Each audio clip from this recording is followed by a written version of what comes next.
the recording. Good afternoon, everyone on the East Coast. Good morning for those of you who are on the West Coast. My name is Louise Stoney, and welcome to the next session of our ECE Ecosystem webinar series. And hang on a second, let me turn this into presenter view. Oh, all right, there we go. Very good. So we're going to be talking today about a very new piece of information that OpEx has recently learned about, which is the EdFi community. And joining us today, let's talk about who's going to be on the call today. So obviously, you guys all know me. I am co-founder of Opportunities Exchange and have had a real crash course in technology over the past year as we realized how important it is for our work. And today we're joined by Seri Srinivasan, who is from the EdFi Alliance. She's a solutions architect. She's been with EdFi since about 2016, but started her career working on technology in the state of Nevada. And she's going to be talking to us about some really interesting work that the education sector is doing, the K-12 sector, around linking data, and offer some real opportunities for us in the ECE sector. After Seri, we're going to hear from Kurt Mirlau, who's from Resultant. Resultant is an Indianapolis-based technology firm. They work on technology, data, and management. And they've actually become a strategic partner for us in a number of the states that we're working with. And we're just really excited by the things that they're teaching us and the work that we're doing together. So you'll hear a little bit from Kurt, who's going to give you some concrete examples about how some of this EdFi work is connecting in Indiana. And you also may not see Kelly, but Kelly Pope is a key partner in all of this. She, sorry, we're back.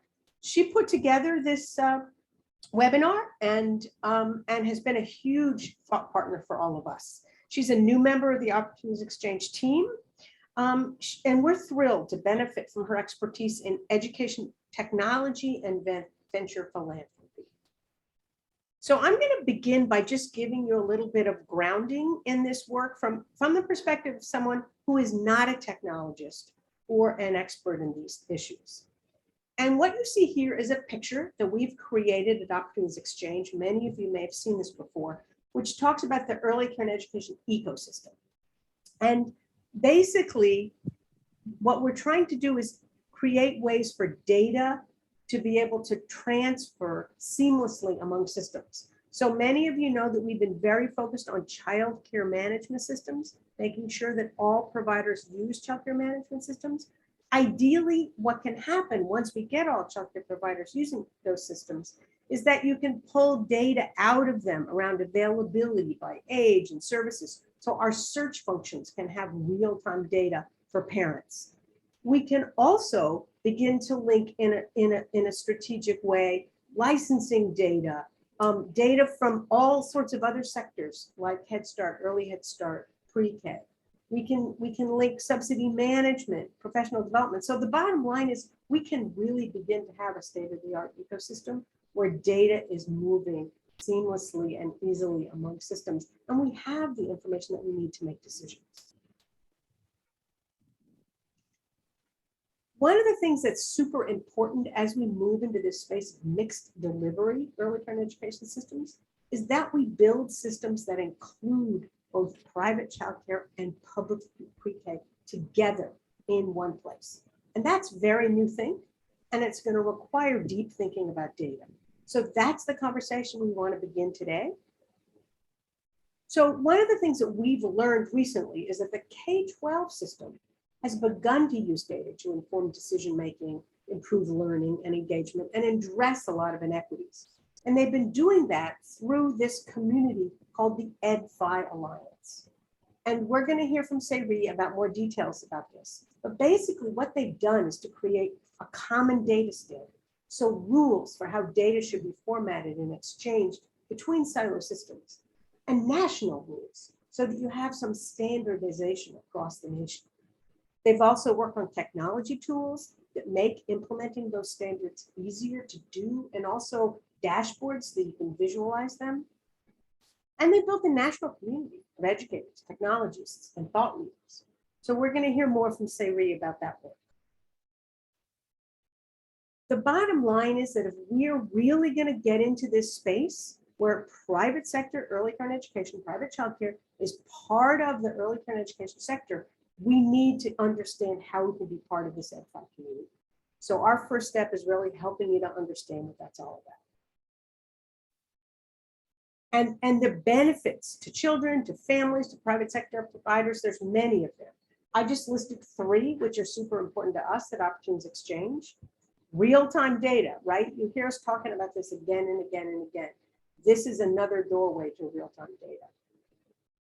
Visuals, data dashboards that help us to really understand what's happening and also help us to communicate better with families and with partners.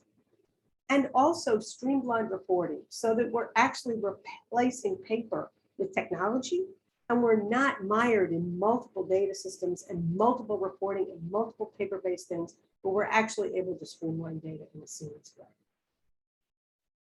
So that's my little introduction of why we care about this at Opportunities Exchange, why we've invited Sayri, and that now I'm going to actually stop and have you share your screen. So let me stop, and can you take over?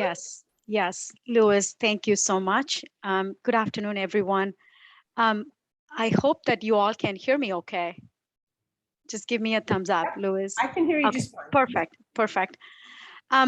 Thank you for introducing me. I'll go ahead and give a brief introduction about myself. My name is Sai Srinivasan, and I am with the EdFi Alliance. And my responsibility is to support the state education agency's work in terms of their EdFi implementation and provide the ongoing support for their emerging use cases and how to address them in the EdFi data model.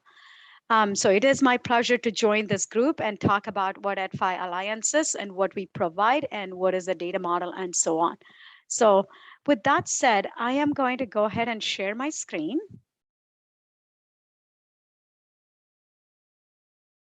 So is that the 3 or 2? Okay, just give me a second.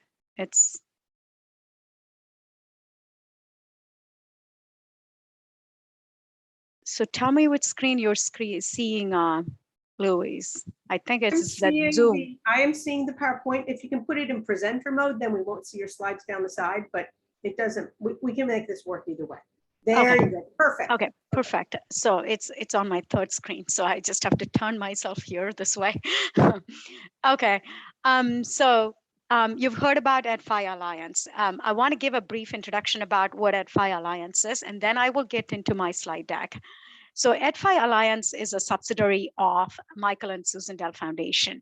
And so our primary responsibility is to provide the support for students and families in terms of improving student outcomes. That is the goal at the higher level also from Michael and Susan Dell Foundation perspective, as well as from the Alliance's perspective. And so in that regard, what we provide is that we publish a data standard and surrounding technology for that data standard. So let me go into the details of that. So you are here because that, in your daily work, you're facing some type of student data challenges, right? You could be a school district, you could be a CCMS provider, or you could be an agency using that CCMS system. There is data challenge that you see on a daily basis. Let's see what those are and what we have heard from school districts and state education agencies.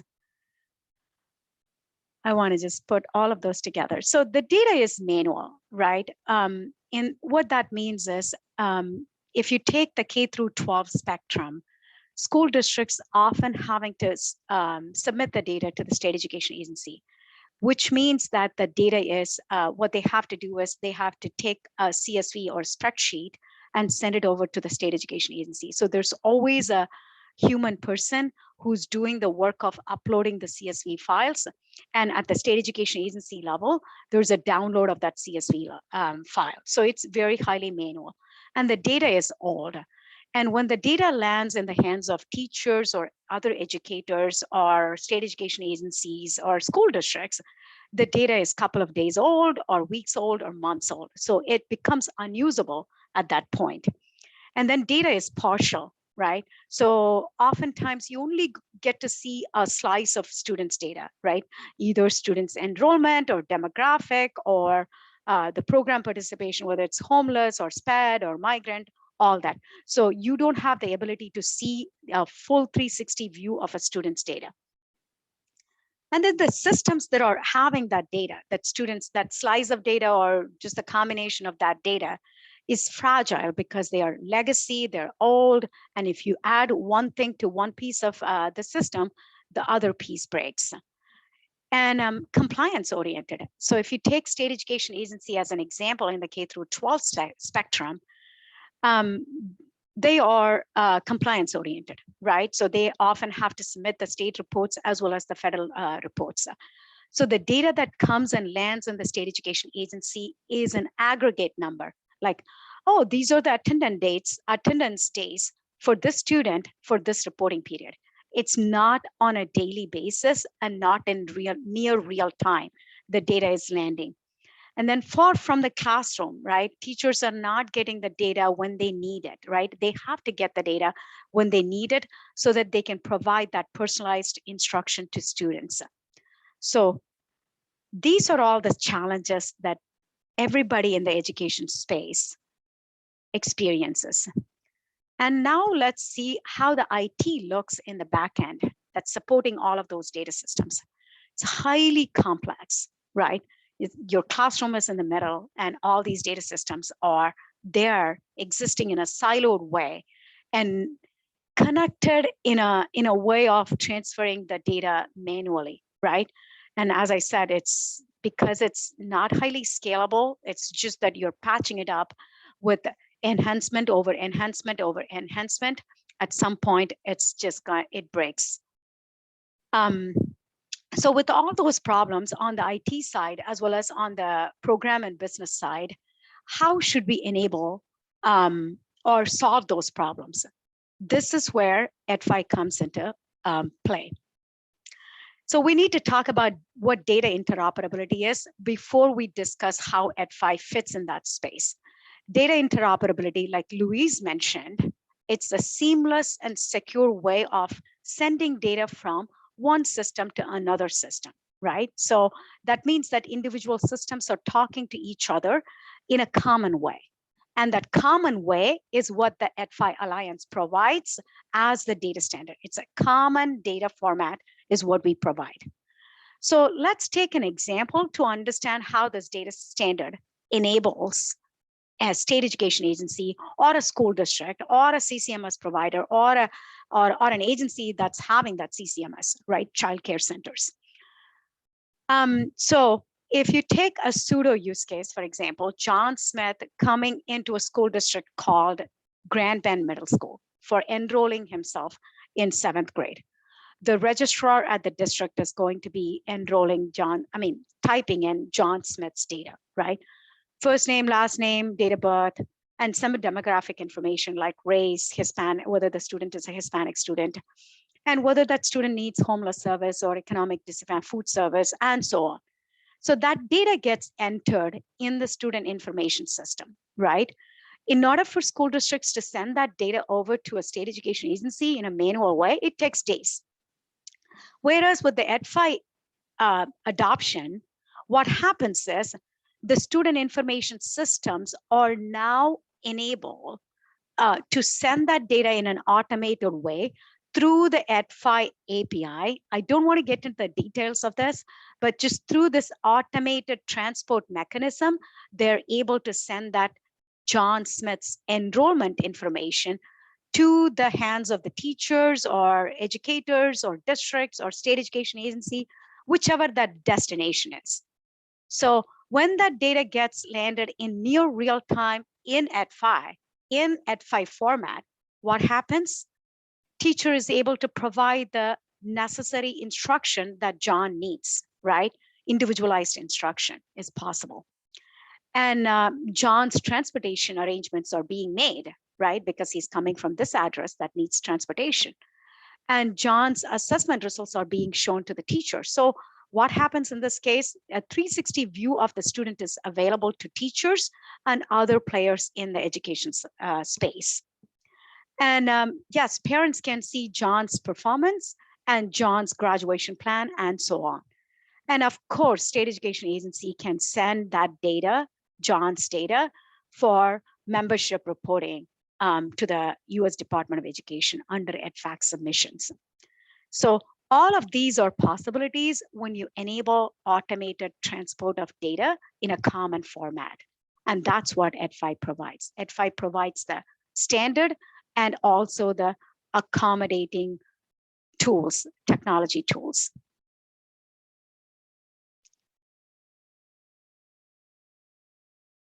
So what do you get with EdFi? So we talked about how it enables data interoperability. I touched on that we provide data standard. What does data standard mean, right?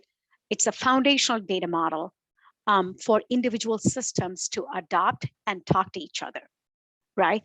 So it's a common language. EdFi data standard is a common data format that systems talk to each other.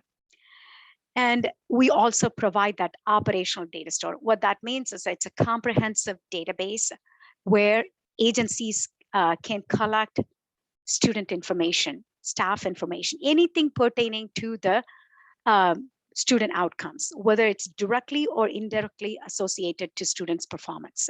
So you can collect that in that comprehensive data store. And of course, we provide that. I talked about the automated way of transporting. This API enables that automated transport of that data. And then when agencies adopt EdFi, data standard, and the accompanying tools, they get the community. This community, the EdFi community, comes with 1,500 people in that community. So you don't have to rely 24/7 on EdFi people like me to support your work. There are other players in our community who would jump in and answer your questions as well. So it's a robust and strong community that we have built. So, and as I mentioned earlier, you get the full view of a student's progress. And this is zero fees, right? Like this, I was telling Kelly and Louis the other day, this is like adopting a puppy, right? So what we provide, the data standard, the framework, and the associated technology tools, they're all free. But in terms of you hosting it and scaling it to whichever platform that you want to scale to and enhancing it, all of those things are, yes, that involves your people time and the cost that's involved in hosting it under your infrastructure. So those are all the costs that agencies incur. And of course, the platform is secure and protected. So the student privacy is in our DNA, which means that the data comes and lands in the EdFi ODS is secure using our security pipeline. Non-stop improvement. So as I said, currently I'm working on the early childhood domain model, expanding our K through 12 domain space to include to collect the early childhood data, because I'm seeing emerging interest from a lot of states to collect that data. So ongoing improvement to our data standard is there.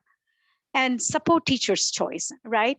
Some teachers are used to a specific gradebook, and some teachers are used to a specific set of LMS tools, learning management tools, right? When those providers, like your CCMS, if your provider adopts EdFi data standard, that means that system will be able to talk in a common language, right? What that means that individual systems can talk to each other, right? So the teachers can easily replace, if they're not comfortable with any particular tool, and replace it with a tool that they are comfortable with that can speak EdFi.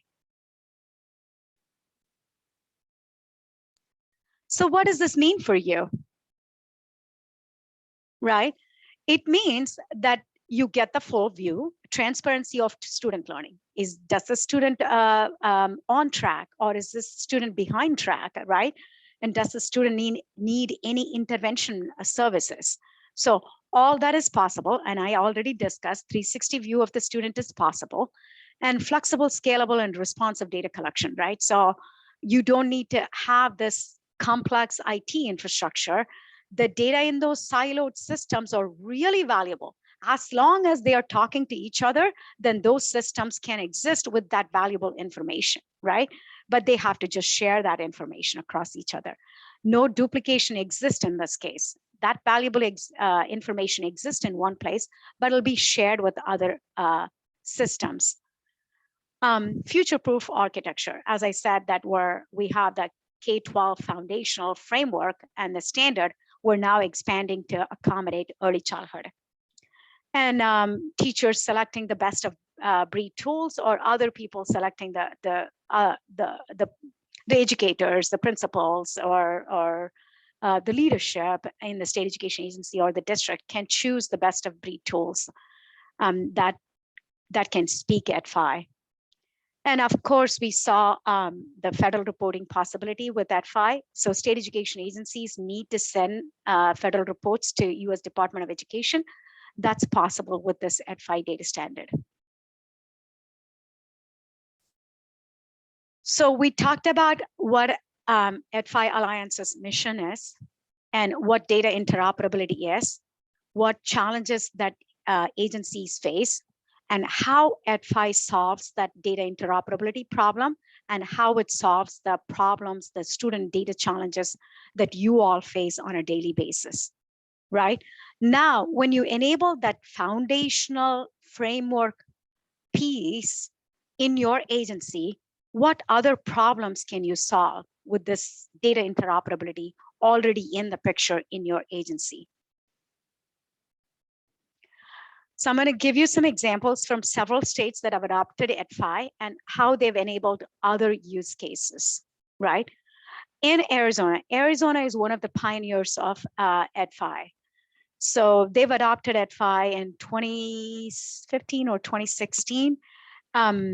With their IT structure and EdFi adoption in place, after COVID-19, they were able to issue PEBT cards, the benefit cards, to families with over 550,000 students. This is a big, big thing, and it's a huge win for Arizona and also for EdFi Alliance, because it was a need. That was a great need for families and needing to have that benefit card. And they were able to do that because they were collecting the student-related address, students' address information already in their EdFi format. Using those address information, they were able to deliver the PEBT cards back to the families. Delaware was also one of the pioneers, and they stood up an early warning system. So what that means is teachers will be able to see if their students are on track or off track, right? Based on the data that they're collecting about their course grades, their attendance and behavior, using a Balfoun's model that they are collecting that data. And depending on how the students are performing in each one of those categories, they are seeing the trends. Oh, the student is just tend to fall off of this track. So let me just focus on that student and provide that necessary instruction that student needs so that the student can be on track. So the early warning system is in place in Delaware. In Nebraska, this is one of the first states that enabling that pipeline from collecting the data in the K-12 space from school districts to the US Department of Education. So that entire pipeline is automated using EdFi in Nebraska. Wisconsin. So what Wisconsin has done is, apart from other use cases, Wisconsin is now able to pass through the immunization information directly from their registry, Wisconsin Immunization Registry, to the student information systems. So what does this mean? So the data relating to immunization, like their vaccine groups and vaccine codes and administration dates, all of that information is available to district users and nurses when they need it, right? So this is this saved a lot of time across all of their district users, and also the accuracy of the immunization data that they receive from the when they're actually receiving it directly from the registry, right? So there's no user error that's happening at the district level because the data is coming from the system of record or the source of the truth. So that's Wisconsin. And digital equity. Digital equity, nearly 5 states have done this work already using EdFi. What this means is, as soon as COVID hit, there was a need for school districts to collect whether a student has access to digital device, whether the student has access to internet, right? So, and in some states, the state was providing a service in terms of enabling that. If that internet access is not available for students, they were enabling it. If device was not available, they were distributing Chrome devices. So the information about what the device access and internet access helped agencies to enable that or improve that. So they're collecting whether the student is using a laptop or school provided laptop or personal laptop, or how is the internet? Is it a broadband, or is it a dial-up, or is it a cellular network? All that information is coming into EdFi. So students will, if they don't have that then agencies are providing it to enable that student outcome so that students can learn ASAP. Attendance models, right? In here, the attendance, right? And this is also, attendance is being coming into EdFi from school districts.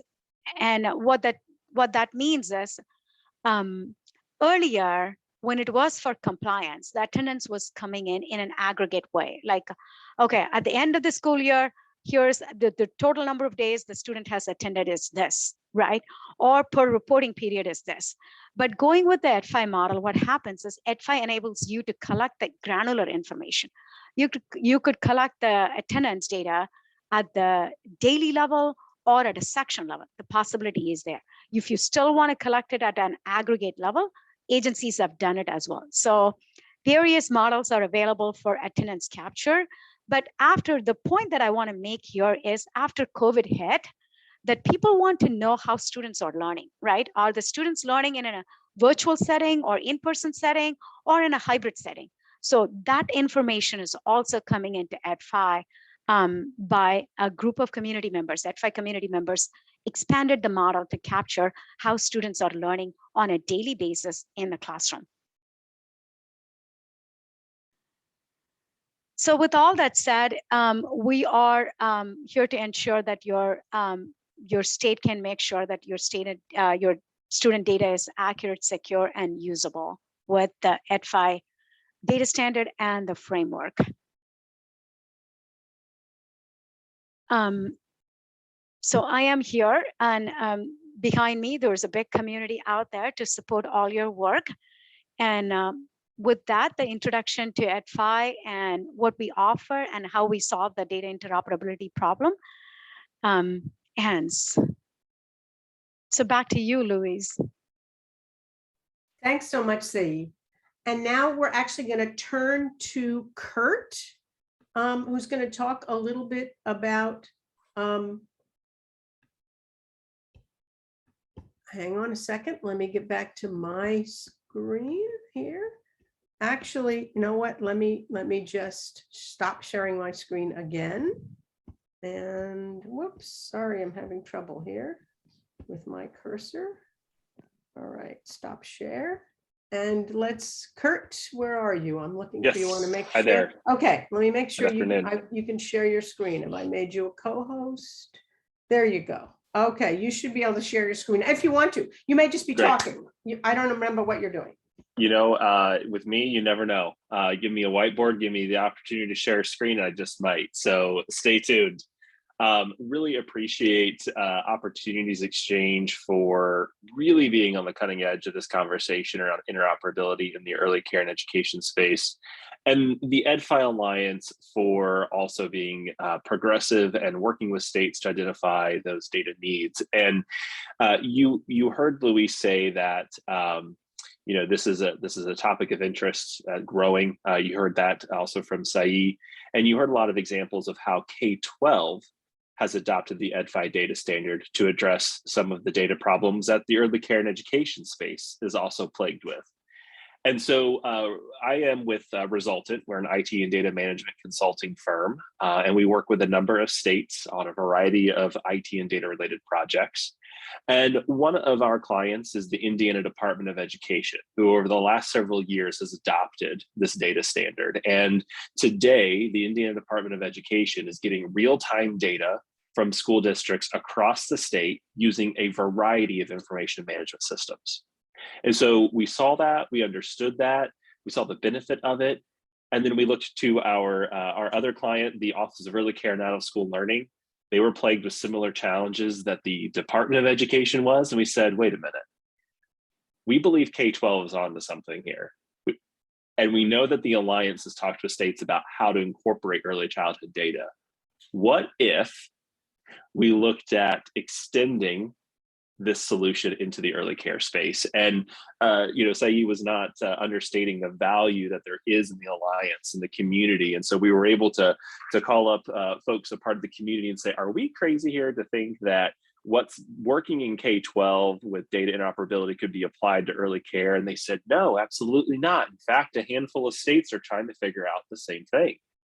And so since then, through our relationship or opportunities exchange and our clients, Resultant has been exploring what does it look like to connect between a state system and a childcare information management system to allow things like attendance and enrollment data to come through for a myriad of reasons. And we've identified a handful of use cases that would benefit the state, families, and providers. And I just want to underscore how important it is that regardless of how a student is funded at the early care and education level, it's important that we get their data too, to understand the full picture of the participation in the ECE community and to give the state the most context to make decisions. It also, again, helps to benefit children, families, and providers equally. Streamlining data entry, making data more intelligible, making it more complete, and lessening the burden that is on providers to submit the data, lessening the burden on families. For example, if we can get attendance data from a CCIMS, it just might eliminate the need to have families on subsidy go through the step of swiping a card and streamlining that for them. It also would help families enroll in subsidy programs or in other types of programs. Given that the state has mounds of data already available, let's connect it, let's make it useful, let's put the data to work and help lessen that burden and that the needless data entry that exists. And so we are amidst of a discovery phase, talking with CCIMS providers and understanding their interest and willingness to adopt the EdFi data standard and technology stack, similar to how their K-12 counterparts, student information systems, have done. And the Alliance not only works with state agencies like what most of you are a part of, but they work with that vendor community too, to help the vendor community understand how to participate. And if we can get a national data standard, it benefits all states, can adopt it and can make it their own and put it to use. And so really excited about the work and the conversations that are occurring and what's ahead. With that, Luis, I'm happy to go any further detail if you would like for me to share a little bit more, or if there are questions from the group. Why don't we pause and just see if we've got any questions? I don't know if there's been anything in the chat. Kelly, want to share some questions that you're seeing? Sure. Right now, I'm not seeing questions. Let's see. There's a question. I popped a question in, right? So, okay, great. Yeah. So go ahead, Kelly. I was just going to read your question. EdFi doesn't charge anything to users. Does this mean the cost of the work is funded through the Dell Foundation? Totally, I can take that question. So as I said, yes, we are a subsidiary of Dell Foundation. So the work that we do, like in terms of when I said that when we are the publisher of the data standard, right? So that data standard is publicly available and we're open source. So anybody would be able to download the standard and also the technology, the company technology, right? Which is that the framework and the tools that come along with it, right? You should be able to download it. yes, it's free of cost.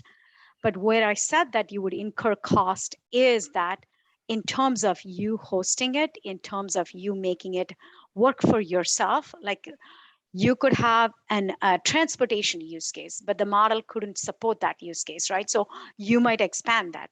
Like Kurt is now talking about expanding the early childhood, right? He's working with the CCIMS providers to enable that, right? So that type of work is either at the agency level or at the provider level that's outside the scope of EdFi Alliance. So what we provide is that foundational piece with the standard and the framework. And it's covered by Dell Foundation, yes.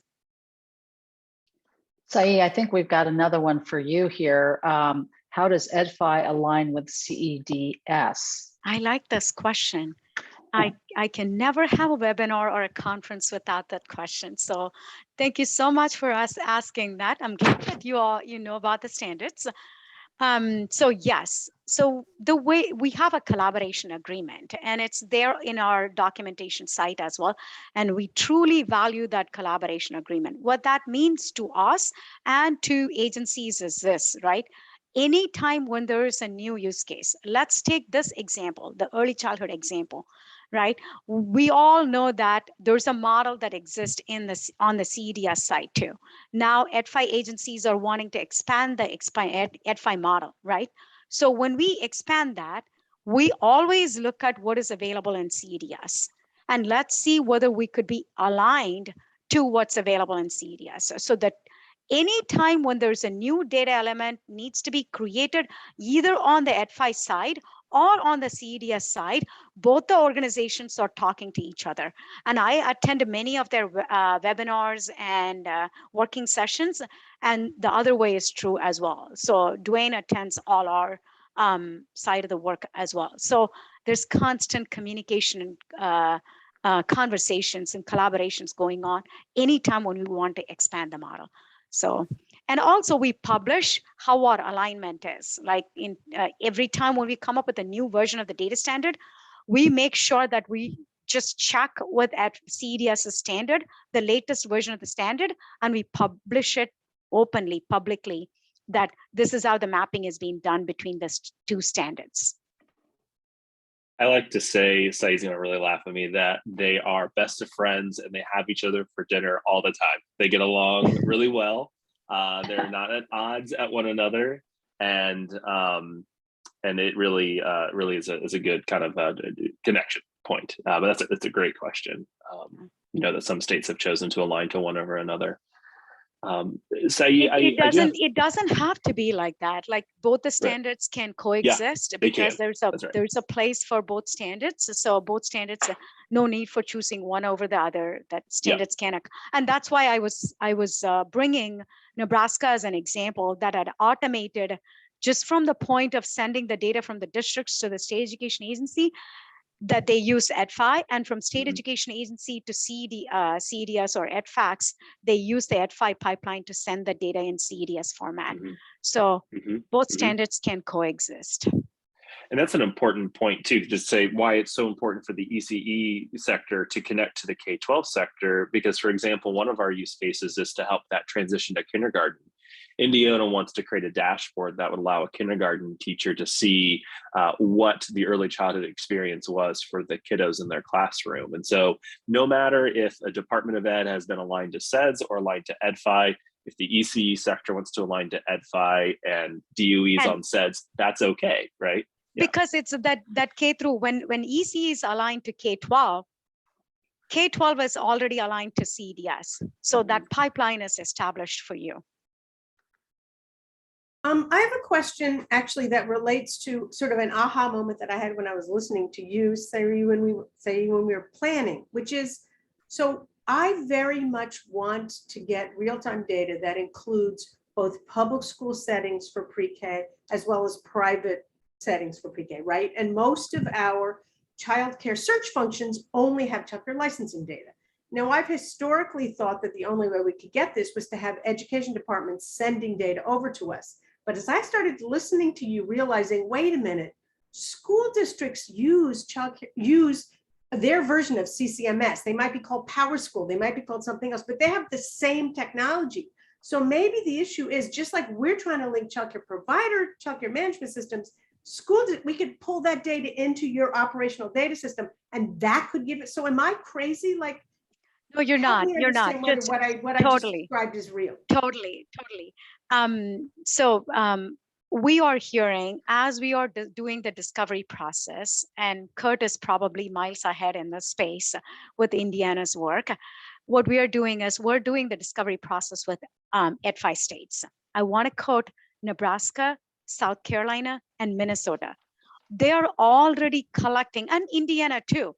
All 4 states are already collecting publicly funded preschool information from their student information system, like you said, PowerSchool or Infinite Campus, coming into EdFi ODS through that framework, right? So by you having that data coming into K-12 model, right? You expand the model, you can accommodate that early childhood information. So they've all done that, and they're all collecting that public pre-K information.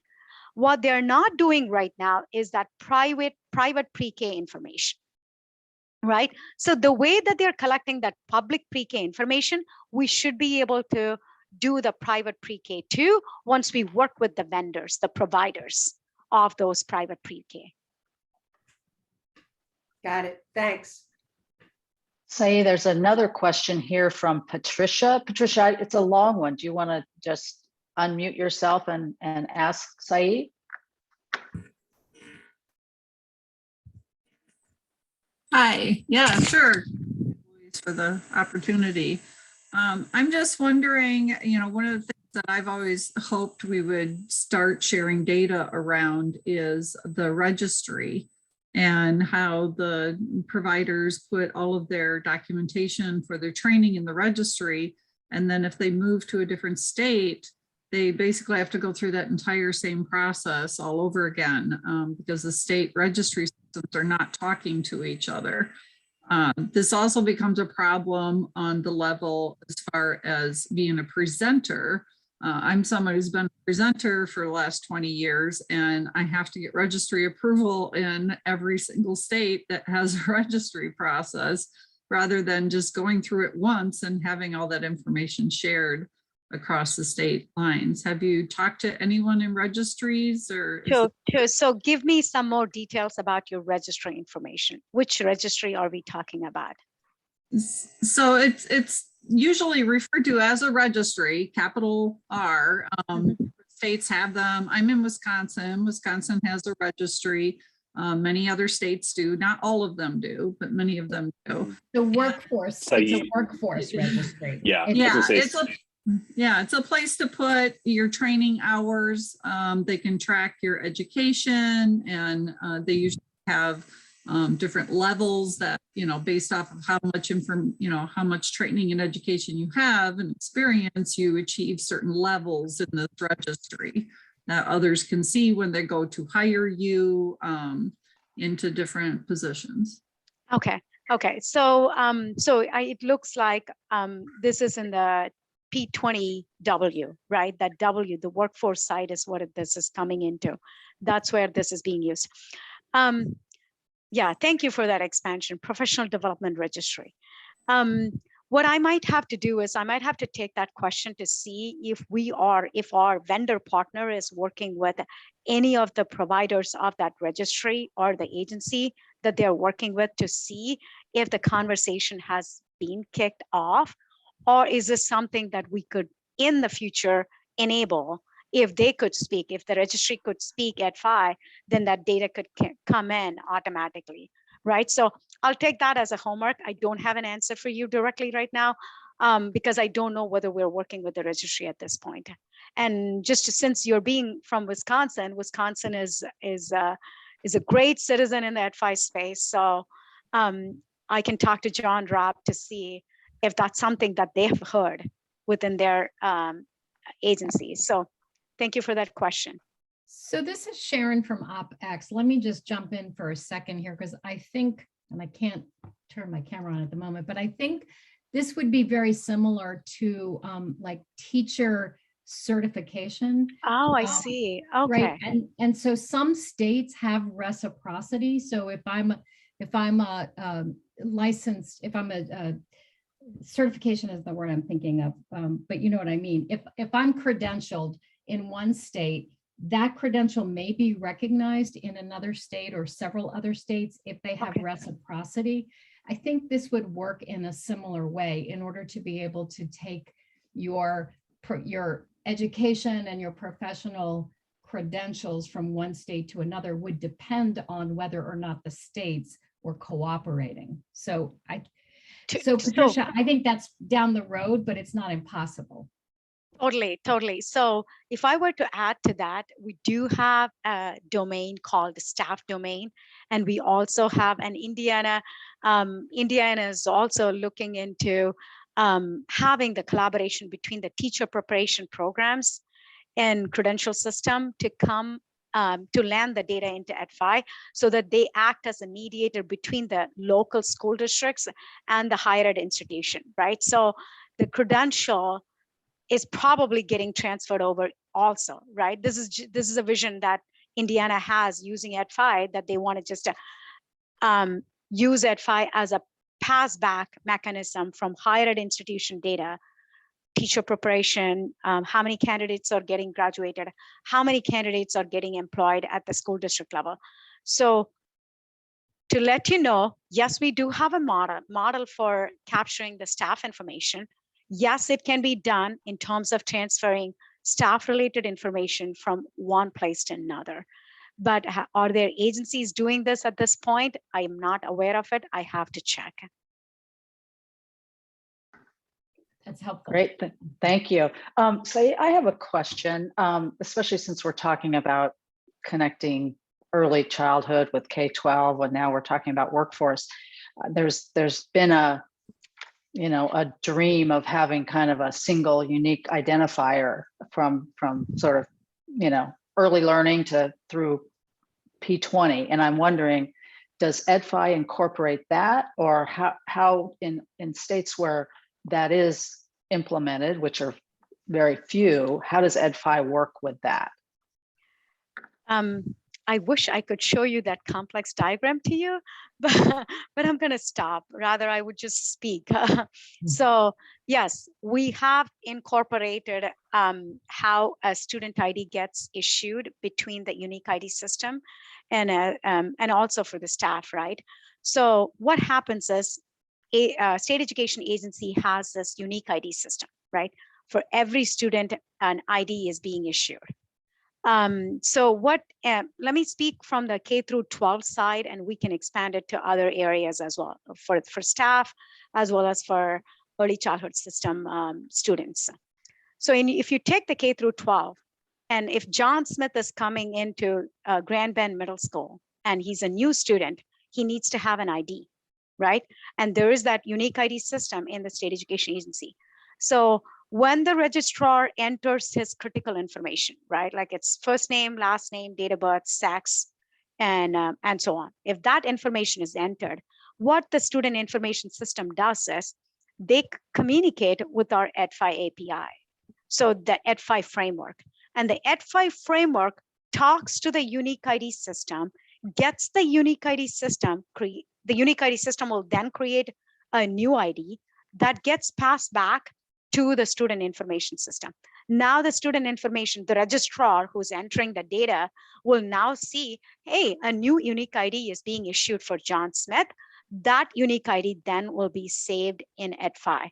So EdFi acts as a mediator in between the student information system and the backend unique ID. So they use the EdFi framework to pass that unique ID back and forth. Is that making sense?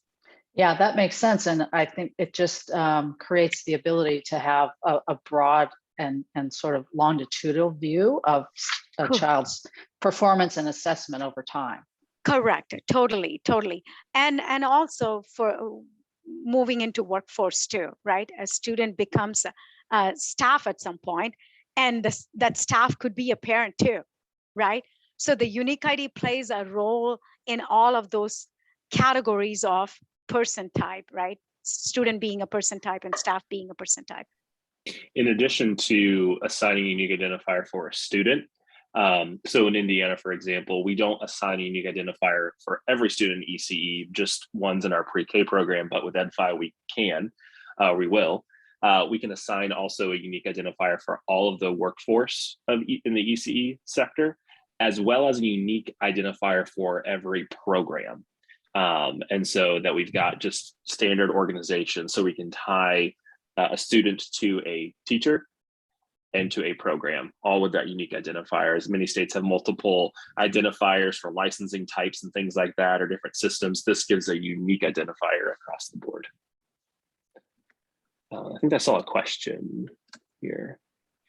Thank you for Yeah. that question, Patricia. I appreciate that. I can take that. Teaching strategies gold, right? So Texas Education Agency is upgrading. I just want to give you a background, then I'll come to that specific question.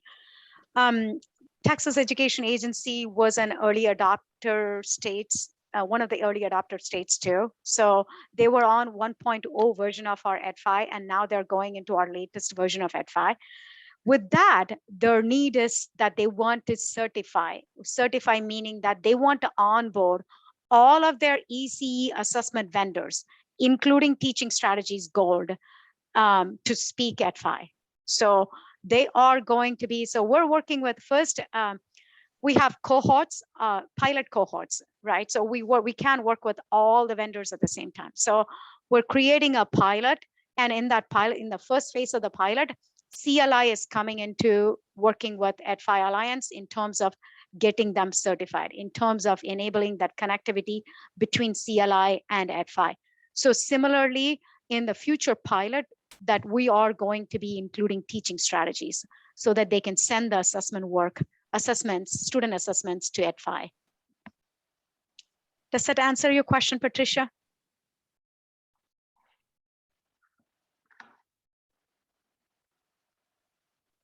I look a thumbs up from Patricia. Oh, okay. Any other Perfect. questions?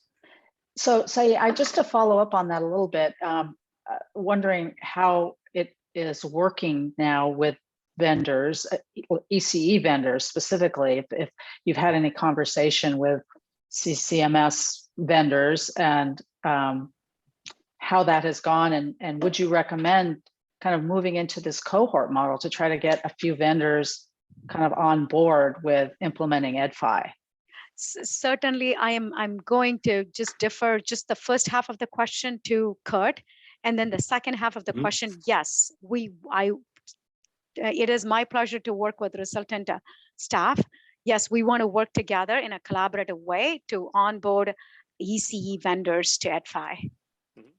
Yeah, just really quick, through our work with Indiana, we've talked with a number, ProCare, Alliance Core, Child Plus. We have others on the docket to talk to. And when we talk to them, we're talking to them about the EdFi Alliance, and we're inviting them to learn more about the community and referring them to our colleagues at the Alliance, so that as that part of the community grows, they can engage directly with those vendors. So it's been going really well so far in the conversations with the vendors, and we're able to point to the K-12 as an example.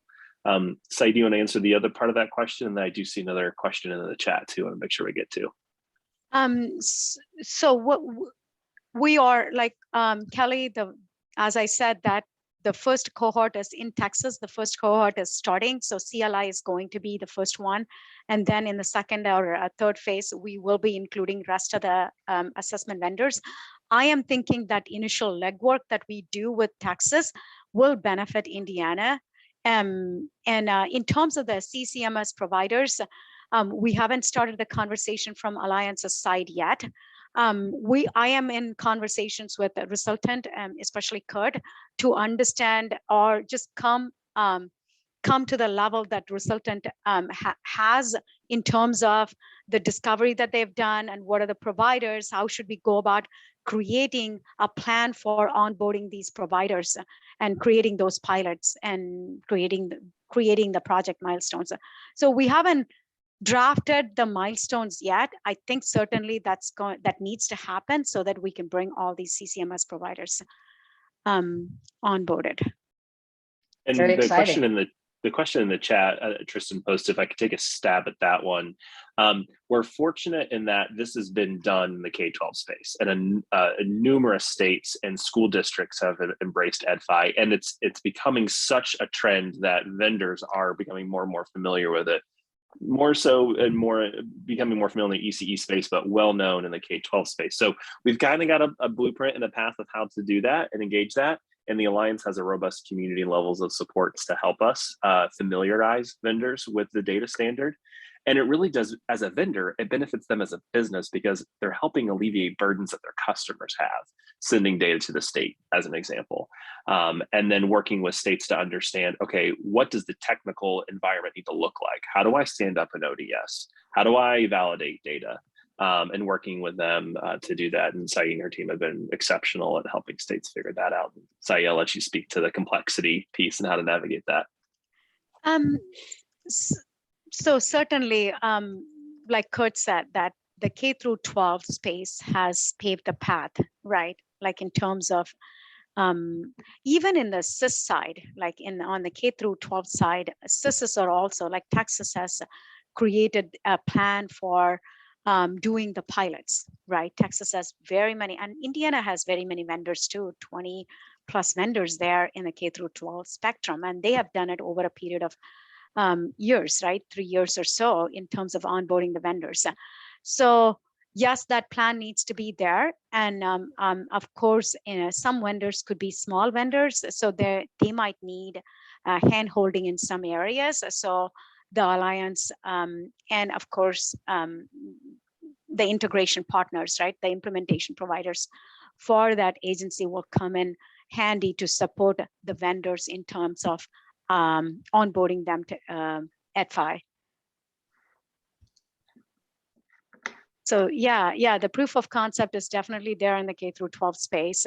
And so there's also that, like Kurt mentioned, right? That the public pre-K programs are already coming in to EdFi in some states. So that is a plus too here. So apart from K through 12, we have that some ECE programs and student data are coming in. So we have a good start, but we still have to expand the model and collect that CCMS data.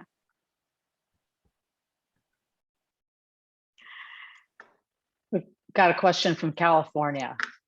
Okay. So California, I'm glad that you're asking that question. So I need to give you some background about the Alliance. I said that my roles and responsibilities is to support the state education agencies' work, right? So, but we do have a vendor partner who's working with the vendor partner and the solutions architect who are working on the vendor side, like provider side. And we also have district team that's working on the district side. So in California, what's happening is we have been nudging from our end for the state to adopt EdFi. But whereas where California has grown is from the organic growth, right? It's from bottom up that districts have adopted. There are a set of core districts, California core districts, and San Diego is one of them.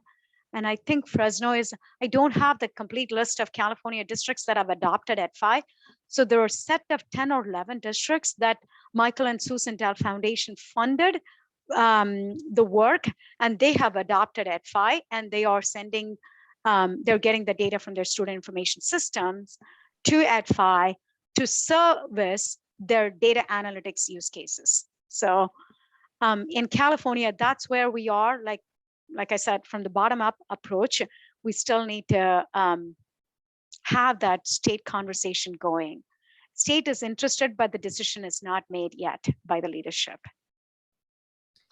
Well, And I we know are actually over California's- time. Oh, yeah, we are. Sorry. Yeah, we probably need to, unless it's a quick, is there something quick you want to say? I was just going to say really quick, California, I know, is building a cradle to career, these longitudinal data systems, and EdFi has been used as a data standard for those longitudinal statewide data systems. So I just wanted to put that out there. So. Oh, okay. Okay. Great. Awesome. Great. So this has been a rich conversation. I thank all of you for hanging in there with us. At Opportunities Exchange, we think big, and I can tell you honestly, it's okay to feel overwhelmed. I feel overwhelmed every day. I feel like I'm hanging on by my fingernails to understand this technology stuff, but I just keep working away at it. And so these guys have been great resources to you, for you. You'll get a copy of this PowerPoint. So here's their contact information. And our goal here is simply to start the conversation. The good thing about where we are in early childhood is that we're so new with this data stuff that we can actually start from a different place. So if we can better understand what's happening in the ed side, we can begin to build our systems so that they integrate from the get-go instead of having to connect silos after they're already built. So I think this is really exciting work, and I thank all of you for joining us, and keep coming back. We'll keep trying to feed you information about technology. Thanks. Thank you. Thanks, everyone.